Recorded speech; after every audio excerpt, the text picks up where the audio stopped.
Alright, this is my last lecture. My name is Douglas Campbell, and let's get started. Chapter 1, An Injured Lion Still Wants to Roar. My spirit animal would have to be a sea turtle, because I would have to say that I have a very big shell when I get into a new environment around people, and act really shy or just don't talk very often. But the second I get used to that environment, normally takes maybe 2 to 3 days, I can really come out of that shell and be loud, obnoxious, irritating, sometimes funny. On a very, very rare occasion, I will be funny, but probably not. I come out, I talk to people a lot more, and I just really try and express myself the best way that I can. And I'd have to say that the C part of Sea Turtle goes towards the fact that I really like the ocean. I paddleboard a ton, I live near the ocean, it's down my street. If I go down my street, I can see the water, because I live that close to the ocean. I used to surf, I sit by the beach almost every day.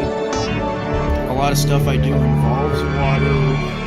I like to go boating a lot. I don't fish very often, but sometimes I do. I really enjoy the ocean. I think it's a beautiful place.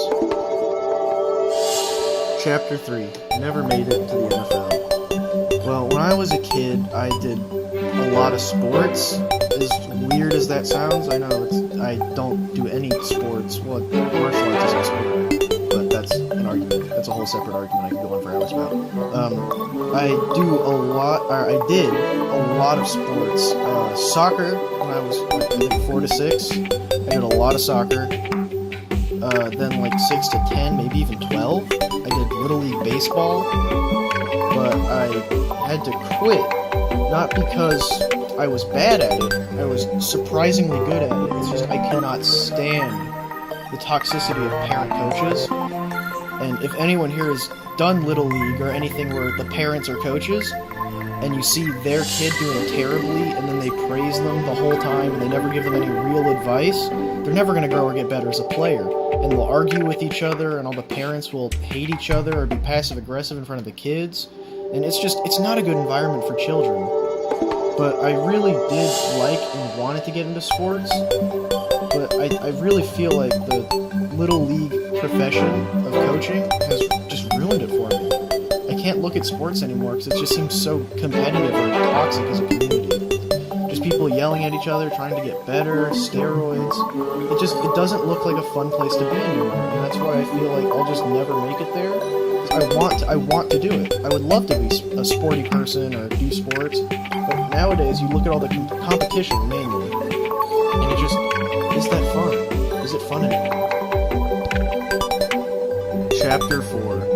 The happiest place on earth. My happiest place on earth is, sad as it sounds, would have to be not my room, that's a really bland, everyone says that, but the internet. The internet is a place where you can do, well, pretty much anything. And I mean anything. I can sit around and talk to friends, I can do my homework, I can read random information, I can watch videos, listen to music, and I can get advice, I can learn about myself, there's psychology stuff, there's educational stuff, entertainment, you can order food. The internet has pretty much everything that I enjoy in life, but compact and easy to grab. It's basically like life for the lazy person, I would have to say. And I really do not like being productive. So it's a very enjoyable place for me to spend my time. And the fact that you can just kind of talk to anyone about your problems, and they can say, hey, I understand you. And you don't even know who they are. You've never even seen them before. And then they'll tell you about their problems. And that's just something beautiful, I think. And that's why I just really enjoy the internet. Chapter 5. Guy. I really feel that my guardian angel is more of a group of people. Well, I mean, a guardian angel protects you from everything, but no one can protect you from everything. No one can protect you from emotional troubles, physical troubles, just mental troubles. No one can protect you from everything. That's impossible. They would work themselves to death just over you. And then where would they be?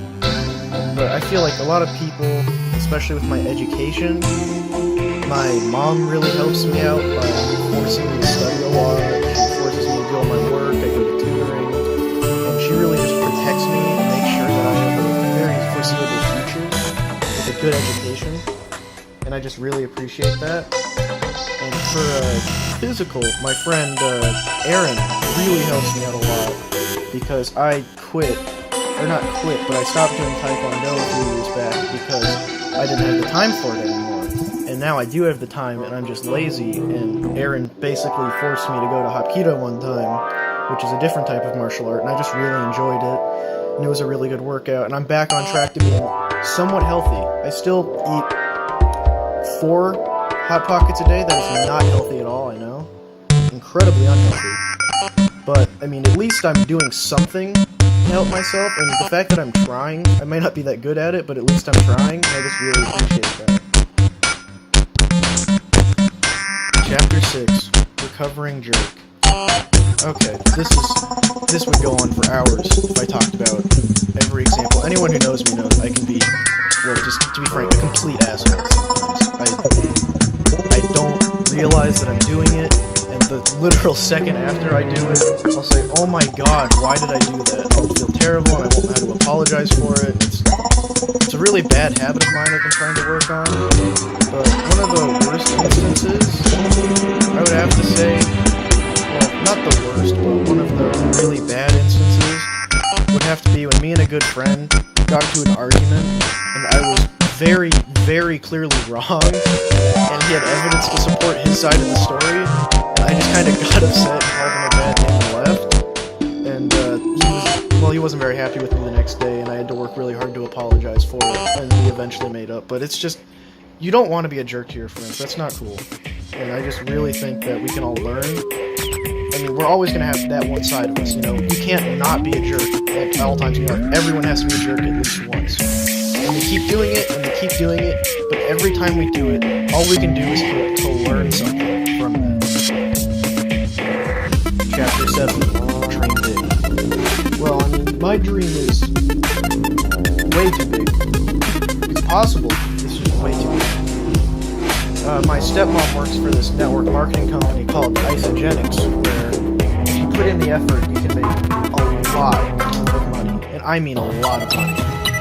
So I decided, hey, why don't I try that out? And I've been taking practice lessons, and I've been going to these meetings with her.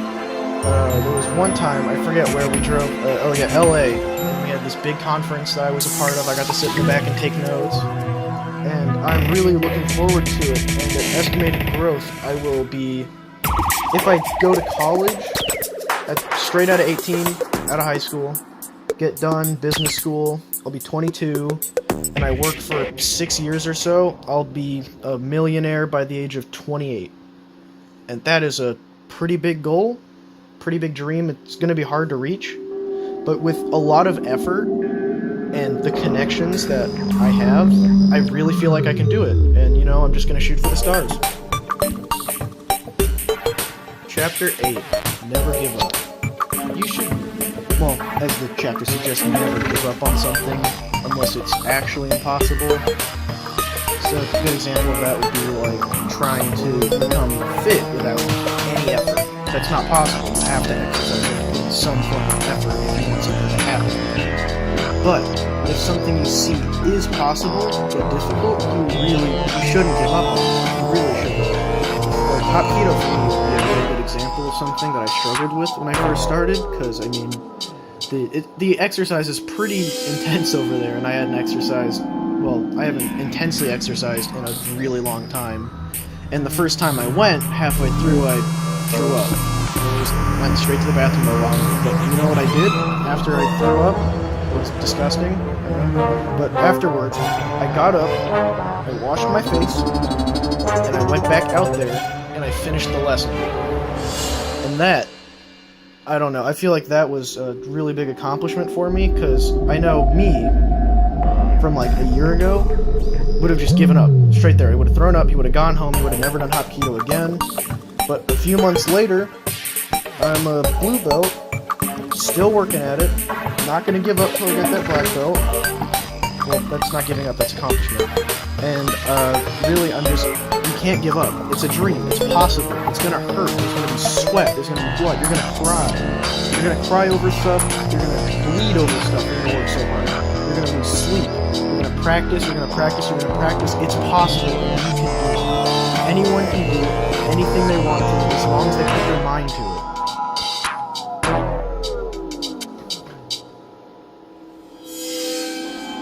Chapter 9, Tigger or Eeyore. After all this positive talk that I've been saying, you'd expect Tigger, but no, Eeyore, the whole way Eeyore. Because pessimism is just, becomes natural to people, I think. Those people who are happy, I feel like there are a lot less people who are happy than people who are sad.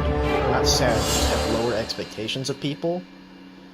Like for me, when I was in middle school, and I actually worked hard in school, even though that was when it didn't matter. Now it does matter, and I don't work hard in school. Bit of a switch. I worked hard, and I would get a group project, and I'd say, oh boy, I can't wait to do all the work, because these kids are just going to sit there and talk to each other while I do all the work on this project. And, I mean, most of the time that would happen, but sometimes I'd get a group of people, and they'd work really hard, and they'd bang out a really good project, and I'd be really happy with it, but the fact that I was pessimistic about it or had lower expectations made the gratification of getting a group of people who seriously wanted to work a lot better. And I just feel like that really made it so much better for me, or improved my experience. By having lower expectations at the start, I could come out with a bigger sense of reward, or wow, that actually happened, because there was no way it was going to happen when it happened. It's kind of like seeing the impossible, or when pigs fly. Chapter 10, Dreams Will Come to You. Now, my dream, which you heard earlier about being a millionaire at 28, that's insane. That's something that most people would say, that's not going to happen. In this economy, or with these jobs, you're never going to get a job. You're barely out of college. You know how hard it is to get employed nowadays? And, I mean, I do. I really do, but a dream came to me, and I just really feel like sticking to it. And it's not that impossible for me. I have connections. I have a lot of work. I have practice lessons. I have a pretty much set business school that I'm going to go to straight out of education, or graduation, I should say, get out of my high school education. And that just makes it possible. All these things have lined up for me to make something impossible slightly more possible. Instead of what we would call maybe like a 1% chance, I'd say I have a 5% chance to do all the things that have happened in my life. And I really feel like if I keep working hard, I can achieve my dream. Alright, 3 major lessons. Lesson number 1, have confidence.